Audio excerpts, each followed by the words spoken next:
대학생을 위한 스타트업 창업 노트 세 번째 시간으로 창업 아이디어 발상에 대해서 알아보도록 하겠습니다.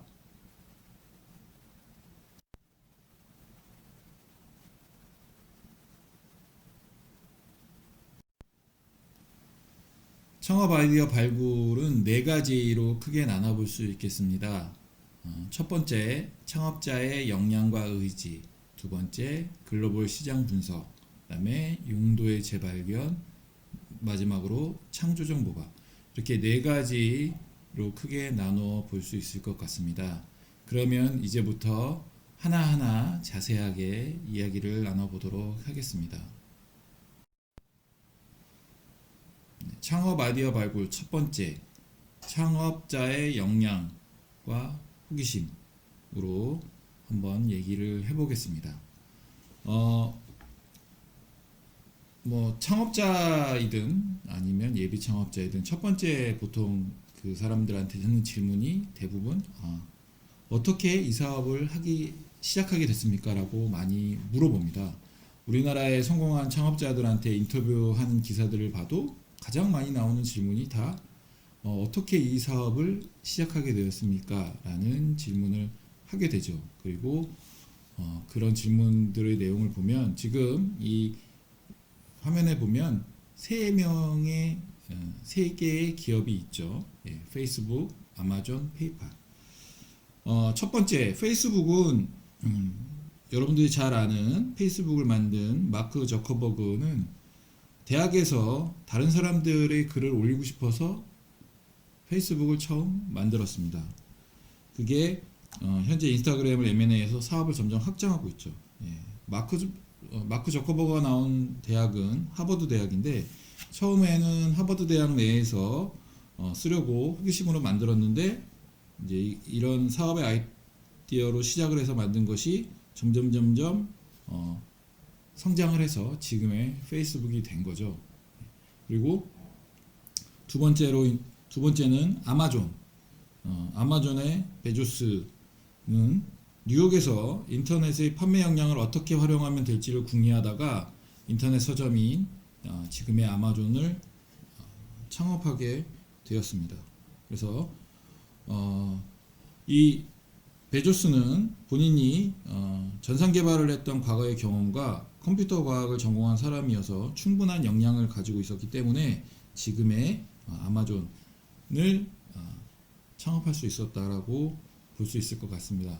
그러니까 여러분들도 여러분들의 어떤 호기심과 여러분들의 의지, 여러분들의 실력 이런 것들을 바탕으로 창업을 시작할 수 있는 거죠. 그 안에서 창업의 아이디어를 발굴할 수 있는 것입니다. 세 번째 밑에 있는 건 페이팔인데요. 페이팔을 공동 창업한 피터 딜은 평소 암호기술 화폐와 결합하고자 하는 것에 관심이 많았다고 합니다. 그래서 그것을 바탕으로 앨런 머스크 등과 여러 친구와 함께 페이팔을 창업했습니다. 그가 사업 아이디어를 실현할 수 있었던 것은 주위에 좋은 인적 네트워크 때문입니다. 여러분 앨런 머스크라고 하면 지금 테슬라를 만든 테슬라의 대표로 굉장히 유명한 사람이죠. 그래서 이런 페이팔을 공동 창업했던 피터 딜은 주위에 좋은 인적 네트워크가 많았기 때문에 성공할 수 있었고요. 그래서 페이팔은 온라인 이동사 회사인 이베이에 15억에 매각되었고요. 그 후에 페이스북, 링크드인, 에어비앤비 등에서 투자해서 큰 명성을 얻었습니다. 그렇게 우리가 페이스북, 아마존, 페이팔을 창업한 사람들은 어떠한 계기로 어떠한 생각으로 창업을 했는지에 대해서 한번 알아봤습니다. 다음 사례에 대해서 좀 알아보도록 하겠습니다. 지금 여러분들이 보시는 화면을 보면 여러분들이 잘 아는 로고들이 많이 있죠. 첫 번째로 좀 재밌는 사례는 폴라로이드 카메라에 대해서 한번 알아보겠습니다. 여러분들 폴라로이드 카메라 지금도 많이 사용하시죠. 근데 폴라로이드 카메라의 장점은 찍어서 바로 본다라는 거죠. 근데 폴라로이드 카메라가 처음 만들게 된 계기는 이 폴라로이드를 처음 창업했던 창업자가 가족들과 함께 휴가 중에 이렇게 사진을 찍는데 딸아이가 계속 사진을 찍으면 바로 막 보여달라고 보채는 거예요. 그래서 이 딸아이의 어떤 이런 성화에 못 이겨서 그런 생각을 한 거죠. 카메라로 사진을 찍어서 바로 보면 되게 좋을 것 같다라는 어떤 그런 영감에서 그런 영감을 얻어서 지금의 폴라로이드 카메라를 만들었다고 합니다. 그리고 또 스타벅스 커피숍 여러분들 많이들 가시죠. 저도 일주일에 거의 뭐 한 서너 번은 가서 커피를 항상 테이크아웃해서 먹는 것 같습니다. 스타벅스 같은 경우는 스타벅스 창업자가 이탈리아 밀라노에 무역박람회를 가서 거기 있는 바리스타의 어떤 움직임이나 이런 것들을 보고 이런 그 진짜 이탈리아의 어떤 커피 문화를 미국에 도입하면 어떨까라는 그런 의지를 가지고 만들게 된 거죠. 그래서 시애틀의 한 커피 전문점 인수해서 자기의 꿈을 펼쳤고 그래서 지금의 스타벅스가 된 겁니다. 그리고 또 옆에 보면 마켓컬리 있죠. 마켓컬리. 여러분들 마켓컬리 대표는 여성 CEO 김슬아 대표님인데 이 김슬아 대표는 억대 연봉을 받은 미국계 투자은행 골드만삭스 그다음에 글로벌 컨설팅 업체 베인앤컴퍼니에서도 일을 했고요. 이 김슬아 대표는 잘 먹고 잘 사는 삶을 찾아서 스타트업을 창업했다고 합니다. 그래서 지금도 매주 하는 그 MD들과 시식하는 그런 일들이 굉장히 즐겁다라는 얘기를 제가 방송에서 들은 것 같습니다. 그리고 토스 이제 곧 인터넷 은행으로 출범한다고 하는데 토스 잘 아시죠? 토스의 이승건 대표는 서울대 치대를 나온 대형 병원 치과 의사였습니다. 남들이 보기에는 굉장한 이런 그 치과 의사고 직업인데 그거를 그만두고 토스를 창업을 했죠. 그래서 기술 혁신을 통해서 세계를 더 낫게 만든 일을 해보고 싶다라는 확신이 생겨서 창업하게 됐다.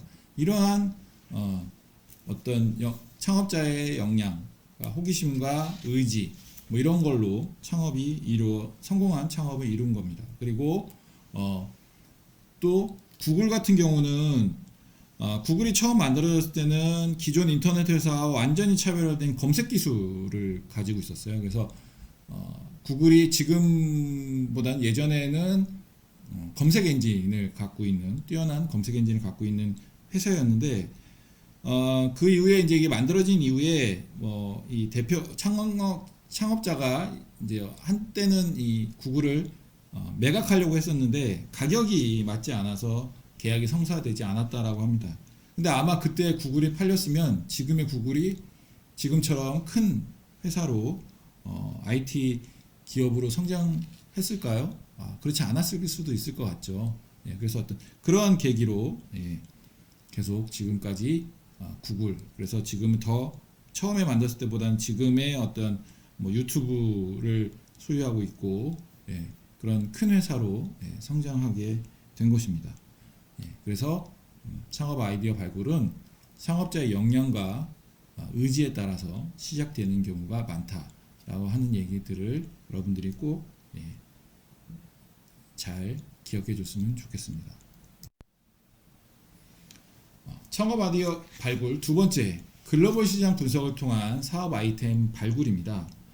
이거는 우리나라에서의 어떤 그런 아이템을 찾는 것이 아니라 시간 분석 관점에서 경제 발전 단계의 시차를 비교하는 겁니다. 그러니까 우리나라는 한국은 한 40년간 압축 성장을 했죠. 그래서 우리나라의 어떤 그런 성장한 것들, 우리나라에서 발전한 것들이 다른 나라에서는 사업 아이템 발굴의 표본이 되기도 합니다. 그래서 우리나라에서는 이미 어느 정도 사업이 만들어져서 성장기를 거쳐서 이미 이렇게 약간 쇠퇴기로 가는 것들도 우리나라보다 경제 발전 단계가 좀 낮은 나라 같은 경우에는 이제 그게 그 나라로 가게 되면 좀 더 많은 성장을 할 수 있는 그러한 것들이 그런 것들을 발굴해서 창업하는 그러한 거를 이제 우리 글로벌 시장 분석을 통한 사업 아이템 발굴이라고 얘기를 합니다.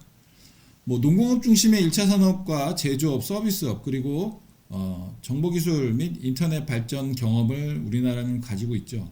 이것을 이제 동남아시아나 이런 쪽에 가지고 가서 발전을 시키는 걸 말을 하고요. 한국과 일본 등에서 무엇이 호황인지 관심 있게 모니터링을 해서 아이디어 평가랑 투자 결정을 하고요. 우리나라에서 성공한 비즈니스 모델을 싱가포르나 동남아시아 국가의 성공 가능성을 검토하는 경우가 있습니다. 이거를 제가 설명하면서 생각해 보니까 예전에는 우리나라에서 무슨 어떤 창업을 하면 핫할까 소위 말하는 그렇게 되는 걸 어디서 봤냐면 일본에 가서 많이 봤습니다.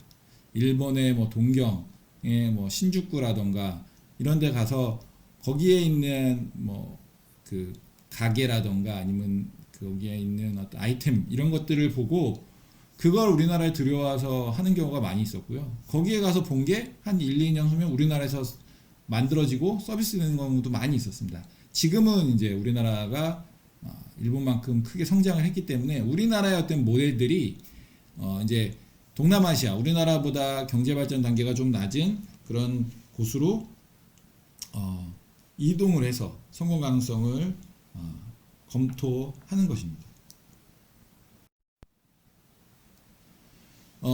그래서 글로벌 창업의 공간 분석이라 그래서 신흥시장, 즉 동남아시아 등 개발도상국에 적합한 방법은 비즈니스 변형 전략. 그러니까 예를 들자면 기존에 이미 존재하고 검증되어 있는 비즈니스를 변형하는 방법이 큰 좋은 방법입니다. 그래서 밑에 표를 보시면 최첨단 혁신 전략과 비즈니스 변형 전략이 있어요. 그래서 최첨단 혁신 전략은 신기술을 기반한 비즈니스고요. 비즈니스 변형 전략은 현 비즈니스 모델을 현지에 맞게 적용하는 전략을 얘기합니다. 그래서 최첨단 혁신 전략은 선진국을 목표 시장으로 하고요. IT나 소프트웨어 개발, 그 다음에 인터넷, 바이오 등 이런 것들을 가지고 이제 선진국으로 최첨단 혁신 기술을 갖고 나가는 전략이고요. 이거는 기술 특허나 기술 강점을 전제로 해서 우리나라가 IT 강국이고 이런 최첨단 기술의 어떤 기술력을 갖고 있기 때문에 이걸 바탕으로 우리나라보다 그 경제 단계가 발전 단계가 높은 선진국으로 진출하는 거를 이제 최첨단 혁신 전략이고요. 아까 좀 전에 얘기했듯이 비즈니스 변형 전략은 우리나라의 비즈니스 모델을 현지에 맞는, 그러니까 개발도상국이나 이런 쪽에 현지에 맞는 걸로 적용하는 거고요. 목표국은 당연히 개도국이고 해당 산업은 전통 비즈니스 등이죠. 그리고 현지 사정에 따라 수정을 합니다. 그래서 우리나라의 그 오픈마켓이 우리나라는 굉장히 많이 발달을 했죠. 뭐 11번가도 있고요. 옥션, G마켓 뭐 여러 가지 있는데 이런 오픈마켓이 지금 베트남이나 이런 데서도 많이 활성화가 되고 있고요. 우리나라의 어떤 전자상거래, 쇼핑몰 이런 것들이 지금 태국, 뭐 이런 필리핀, 베트남 이런 데서도 많이 지금 사용이 되고 있습니다. 그리고 우리나라 전통 비즈니스들도 그 나라에 맞게 변형이 되어서 이제는 활발하게 나가고 있습니다. 그러니까 꼭 그 창업 아이템 발굴이 우리나라에서 새로운 걸 만들려고 하는 것뿐만이 아니라 글로벌 시장을 분석함으로 인해서 우리나라의 최첨단 기술을 가지고 그 기술력을 갖고 선진국으로 진출할 수 있는 방법도 있고요. 우리나라의 비즈니스 모델, 우리나라에서 성공한 비즈니스 모델을 우리나라보다 발전 단계가 좀 낮은 개발도상국이나 이런 쪽에 가서 그 현지에 맞게 커스터마이징해서 그쪽에 아이템으로 발굴하는 것들, 이러한 것들이 사실은 글로벌 시장 분석을 통한 사업 아이템 발굴이라고 볼 수 있을 것 같습니다. 그래서 그 여러분들이 그 창업 대학생들도 창업을 하는 데 있어서 꼭 우리나라 대한민국을 타겟으로만 하는 것이 아니라 이런 글로벌 시장 분석을 통해서 다양한 사업 아이템을 발굴할 수 있다는 것을 꼭 명심해 줬으면 좋겠습니다. 창업 아이디어 발굴 세 번째로 용도의 재발견, 기존 아이디어를 재활용하라 라는 것을 한번 알아보도록 하겠습니다. 신기술 확산과 실패한 사업 아이템의 재활용이라고 볼 수 있고요. 그래서 용도의 재발견, 새로운 사업 아이디어라고 에 대해서 한번 알아보도록 하겠습니다. 세상에 처음 나온 나일론이라는 물질이 빛을 본 것은 미국의 듀퐁이라는 회사 덕분이었습니다. 듀퐁. 그래서 여성 스타킹과 속옷을 세상에서 처음 내놓게 됐고요. 두 번째는 타이어에 나일론을 삽입해서 타이어 강도를 높이는 데 활용해서 타이어 시장에 진출을 했고요. 그리고 이렇게 나일론의 신물질을 가지고 새로운 용도를 재발견해서 쓸 수 있도록 그 나일론 원료를 공급하는 것. 이렇게 용도를 세 가지, 나일론이라는 하나를 가지고 용도를 처음 진출하게 된 여성 스타킹이나 속옷 시장에서 용도를 각각 재발견하고 새로운 아이디어로 이렇게 발전시켜 나가는 경우죠. 그래서 자동차 타이어 시장에도 진출을 했고 나일론 원료를 공급하는 일을 하기도 했죠. 그래서 이렇게 해서 듀퐁이 세계적인 화학회사로 성장하게 된 것입니다.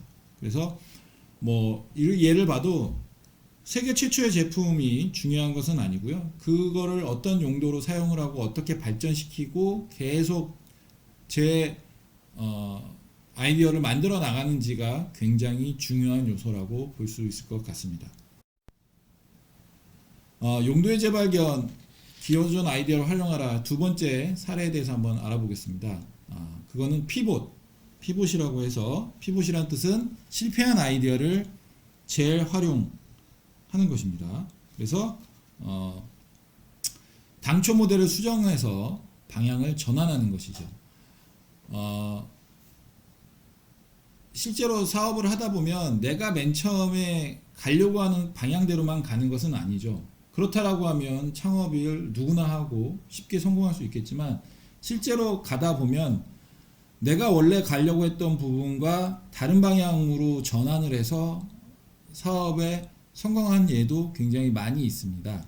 그것을 이제 피봇이라고 하고요. 실패한 아이디어를 재활용한다. 그래서 당초의 모델을 수정의 방향을 전환한 것을 피봇이라고 하는데요.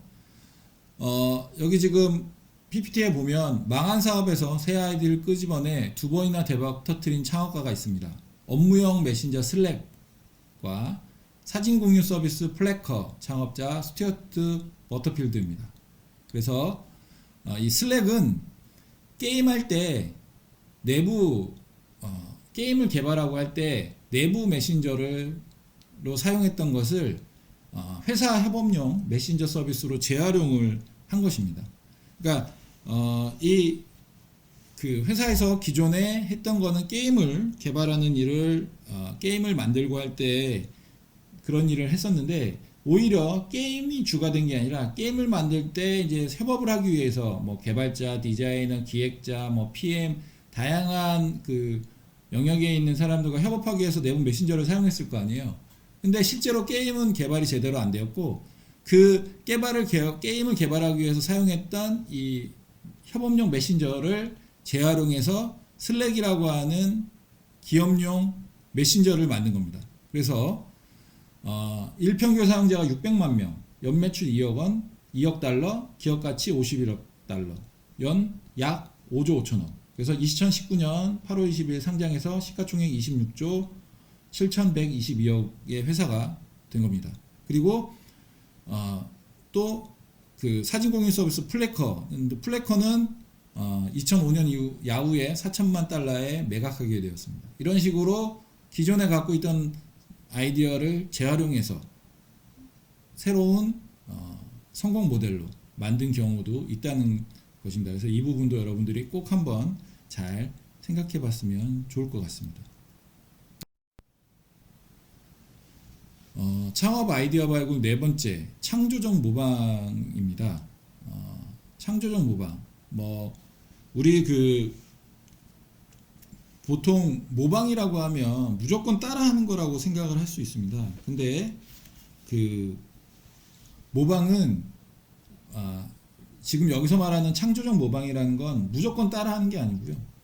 후발업체의 어떤 선두업체를 발전시키는 개념의 창조적 모방인 것입니다. 그래서 기본적으로 후발업체가 다른 사람이 이미 해놓은 것을 따라하는 것입니다. 그거는 단순히 따라하는 것이 아니고요.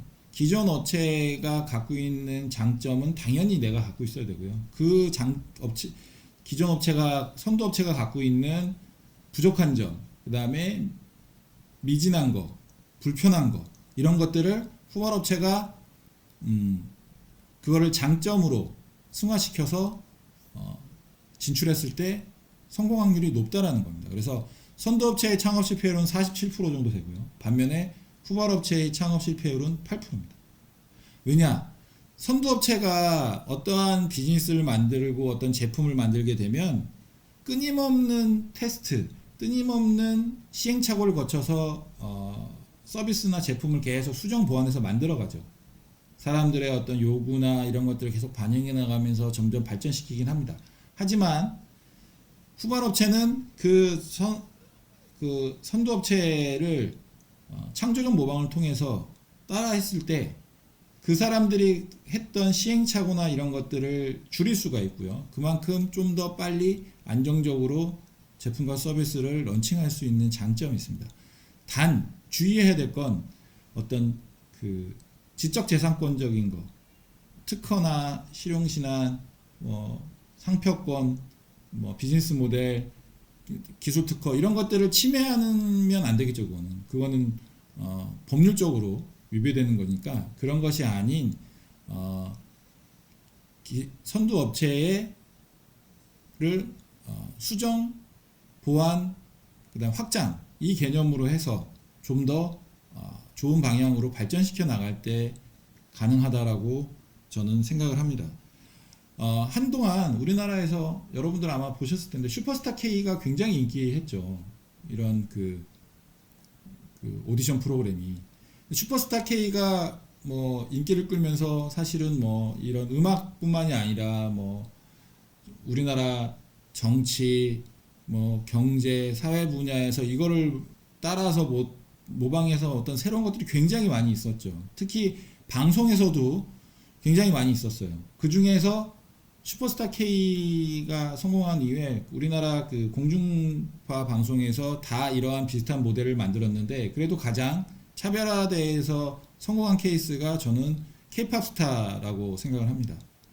물론 MBC에서도 했고 했는데 K-팝 스타는 기존의 슈퍼스타 K와 유사한 오디션 프로그램이긴 하지만 그래도 나름대로의 어떤 컨셉을 새로 정립하고 그들만이 갖고 있는 특징을 부각을 해서 슈퍼스타 K와 좀 다른 개념 그리고 좀 더 차별화된 전략을 가지고 K-팝 스타를 만들었기 때문에 그래도 슈퍼스타 K보다 그 정도는 아니지만 그래도 어느 정도의 성과는 얻었던 프로그램입니다. 그래서 이런 식으로 선도업체를 후발업체가 따라해서 창조적 모방을 하는 것 이런 것들도 하나의 창업 아이템 발굴이라고 볼 수 있습니다. 여러분들도 이 창조적 모방에 대해서 굉장히 많이 봤을 거예요. 어떤 서비스가 나오면 조금 지나면 또 다른 서비스가 나오고 굉장히 많이 나오죠. 근데 그게 반드시 먼저 나온 회사 그 서비스나 이런 제품들이 계속 성공을 하는 건 아니죠. 그게 아까 제가 얘기했듯이 선두업체가 그동안에 했던 것들을 후발업체는 어느 정도 시간적이나 이런 것들을 세이브하면서 그들 거를 좀 더 좋은 방향으로 따라할 수 있고 그걸 창조적으로 발전시킬 수 있기 때문에 훨씬 더 좋은 계기가 될 수 있어요. 근데 거꾸로 내가 어떤 걸 만들었을 때 상대방도 창조적 모방을 통해서 더 좋은 거를 만들어 나갈 수도 있기 때문에 내가 선두업체라고 하면 후발업체가 생기더라도 그거를 능가할 수 없는 어떤 그 나만의 것들 그거를 꼭 염두에 두고 방어할 수 있는 것들을 만들 필요가 있습니다. 구글 같은 경우는 사실 야후가 구글이 나오기 전에 야후가 훨씬 더 이 검색 시장, 검색 엔진에서는 야후밖에 없었습니다. 근데 야후보다 더 늦게 창업한 후발업체인 구글이 검색 시장에서 새로운 기술과 마케팅 방법으로 선도 기업으로 발달을 해서 지금 야후는 거의 역사의 뒤안길로 갔고요. 지금은 검색 엔진 하면 구글, 글로벌 검색 엔진 하면 구글밖에 잘 모릅니다. 그래서 이렇게 후발업체가 다른 사람이 이미 해놓은 걸 따라하는 것을 창조적 모방이라고 하는데, 이런 창조적 모방을 통해서도 창업 아이디어를 충분히 발굴할 수 있습니다. 그래서 지금까지 창업 아이디어 발굴하는 방법으로 창업자의 역량과 의지, 글로벌 시장 분석, 용도의 재발견, 그 다음에 창조적 모방, 이 네 가지에 대해서 한번 알아봤습니다. 여러분들도 이런 네 가지 중에 나는 어떠한 방식으로 어떠한 것으로 한번 아이템을 한번 발굴해 봐야겠다라는 생각을 한번 해보면 재미있는 제품과 서비스를 여러분들도 한번 아이디어를 내볼 수 있을 것 같습니다. 지금까지 대학생 창업 노트 세 번째 시간인 창업 아이템 발상에 대해서 얘기를 해봤습니다. 감사합니다.